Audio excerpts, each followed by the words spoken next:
Austin Hill laid the blame on himself for multiple mistakes that he made at the end of the race that cost him a chance at winning at Dover in the NASCAR Xfinity Series. Before we get into this, I'd like to ask you, please hit that subscribe button, hit that bell for notifications so you don't miss any of our future videos here at John Trent Racing.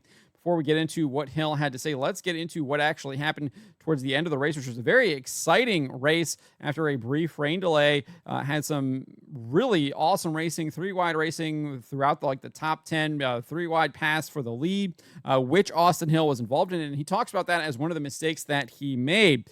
So on one of the final restarts of the race, I think it was maybe the second or third restart, final restart, Austin Hill spins the tires, it looks like, and allows Sheldon Creed to basically stay with him going into turn one, who Creed was on the inside at this point. Austin Hill was on the outside, and Creed was able to actually get around him. Austin Hill would then give him the bumper, push him up the track, and then kind of dive underneath of him. And then Carson Quaffle would take advantage of these two rivals, a long-time history with them, former Richard Childress Racing teammates, obviously massive falling out following the fall race at Martinsville last year, documented here on the channel. But this is what happened. Carson Quaffle, two-time defending Cars Tour champion, second-time Xfinity Series start, decided to say thank you very much. He learned from Bobby McCarty at Dominion last year when he was actually the victim of a very similar racing incident. It was him and Butterbean Queen racing for the top spot, and Bobby McCarty was like, oh, there's a spot there that you guys are going to drift up the track, racing each other. I'll take that. And Quaffle learned from that and did the same right here. So let's take a look. He's like, just dives right underneath him. That's Quaffle in the blue 88, Austin Hill in the white 21, Sheldon Creed there in the black and white number 18. So there they're running up. Hill's racing really hard. Sheldon gets a little loose there on the side draft, and then Quaffle gets underneath both of them and passes both of them and takes the lead. Ryan Truex following him there behind. And so that is what would happen. We would have another caution there, which would kind of re-rack the field. I think Austin Hill would get around Sheldon Creed, so he would start in second. Quaffle would choose the outside line on this restart here. Austin Hill would go to the inside, and Quaffle was able to just kind of power on the top side, really pinched Austin Hill down, got him really loose, and he ends up spinning out. Let's take a look. So there you go, green flag in the air.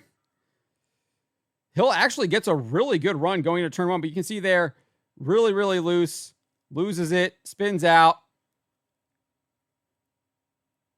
and the caution would come out. I think Quaffle does a really good job of pinching him down. It's really hard to see in this replay. Fox had a better replay that they showed during the live there, because you see that they switched the camera angle, so we don't get to really see him kind of pinching him down, taking that air away from him, which is indeed what he did. Really good job racing there by Quaffle, but obviously Hill would spin around. And this is what Hill had to say, speaking to Bob Pockris following the race and other members of the media. Let's take a listen. Where you're battling Carson for the lead. Yeah, I mean, I'm more frustrated with myself on the restart before the last one. I lost the lead to the 18, then got back underneath them. We were racing it out hard, and then 88 got by us. He had a really good run off 4, wherever it was, and got cleared. And then I had a really big run on him off 4, and caution came out, unfortunately. And then when we restarted there, on the bottom, I got a pretty good jump.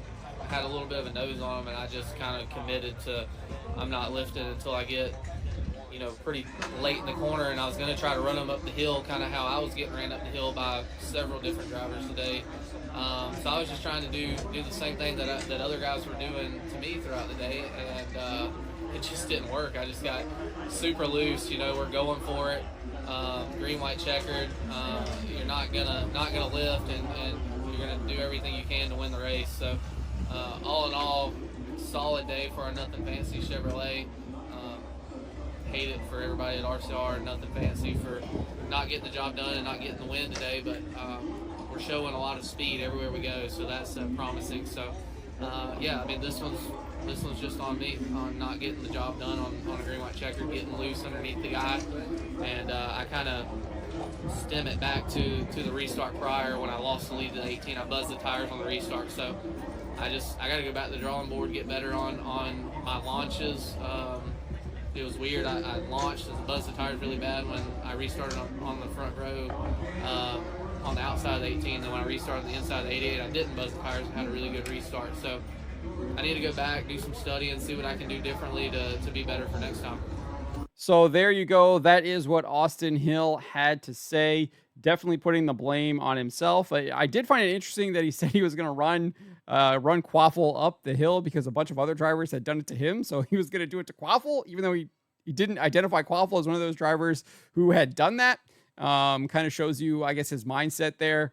It doesn't really matter if that other guy hadn't done that to you because been done to him throughout the race. He was going to do that. I don't think there's anything necessarily wrong with that, but I do find that an interesting mindset there. That is how he was approaching that. But he did take the blame. I respect him for that. I do think he did make a number of mistakes. Like he said, he did spin those tires on that, I guess, like third to final restart there where he was faced off with Sheldon Creed. That allowed Sheldon to get under him, Sheldon to actually pass him. Because Hill, I think, had a better car than Sheldon, he was able to drive back to his bumper, gave him a little bit of a love tap, a little short track love tap, pushed him up the track a little bit. Didn't spin him out or wreck him, and was able to get underneath him. They raced too wide there until Quaffle was like, "Thank you so much," and was able to drive past both of them.